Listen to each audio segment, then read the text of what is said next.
Hey students, Armando here, and congratulations on reaching the final topic in this 16-week course. So we're going to dive into topic 8, and just as a reminder, if you have not yet filled out the class survey that will be sent out by GCU, please fill that out. I hope I have exceeded your expectations. I hope you enjoyed the reminders inside of Telegram, the weekly intro videos, and also the sample paper videos to help you become successful inside of your assignments. So again, I welcome your feedback, so please fill out those surveys when you have a chance. So without further ado, let's get into our last intro video for servant leadership. Okay, so I just wanted to cover real quick on the calendar.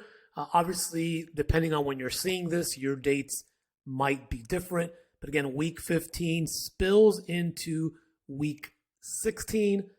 So again, the course ends on Sunday inside of this course. So we're going to be going over what we always do.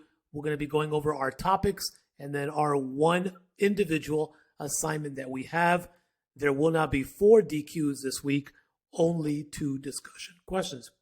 So as I normally do, let's go in over here on the left-hand side, and let's go into our topic 8.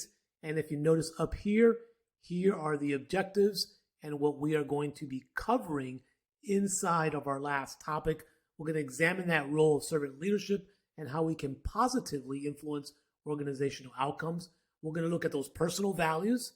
And again, that's going to be directly related to our final assignment, which is part 2 of the part 1 that you wrote earlier.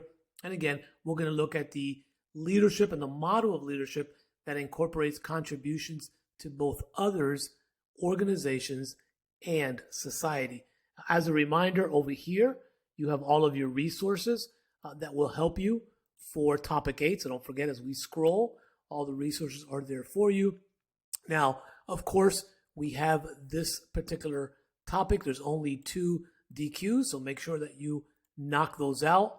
And then, of course, do not forget your participation with your open-ended peer replies. And again, because we're only covering 1 week's worth of content, you only need 6 peer replies, and make sure those have open-ended questions. So let's dive now into part 2 of your personal model of leadership. Just a couple of housekeeping notes. This is a 90-point value. So make sure that you spend some quality time on this. Also, I would encourage you to open up the link right here in the rubric and see what is going to be required of you to be successful. Now, what we're doing in part 2 is we're basically building upon part 1.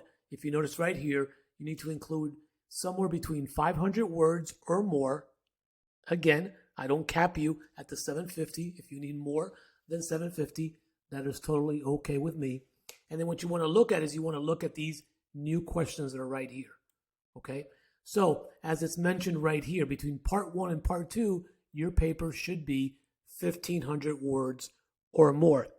What a lot of students do is they go back to their part 1, they may add some content to those sections, so then that work becomes original work again when you submit it and you don't have a high similarity index score. Traditionally, these scores are still 0, 1, maybe 2% max, even with a part 2, because you're adding new content into those sections that you've already identified in part 1.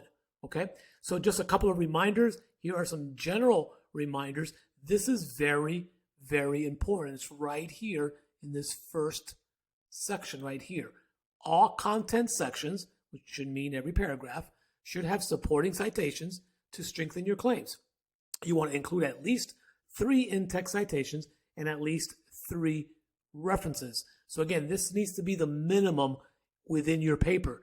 Now, you've already delivered part 1, so make sure that in part 2, you're also citing and using fresh, new references.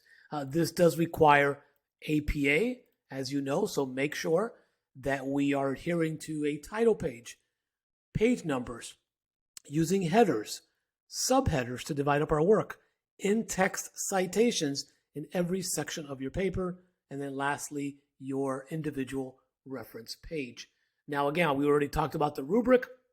and you do need to submit to Lopes Write. So that, in a nutshell, covers topic 8 from a procedural perspective. Now, what you're going to see on your screen here in just a few minutes is the assignment paper that's going to walk you through an example of a student who received a perfect score on part 2 of their assignment. Look at it for formatting clues, research clues, reference clues, but again, all your work must be original. So the moment you see that video pop up on your screen, go ahead and click on that. And again, as a final reminder, thank you so much for trusting in me. I hope you've enjoyed this 16-week experience, and I hope to see you in a future course. Or if you are graduating, congratulations to all the graduates. See you soon on our next video.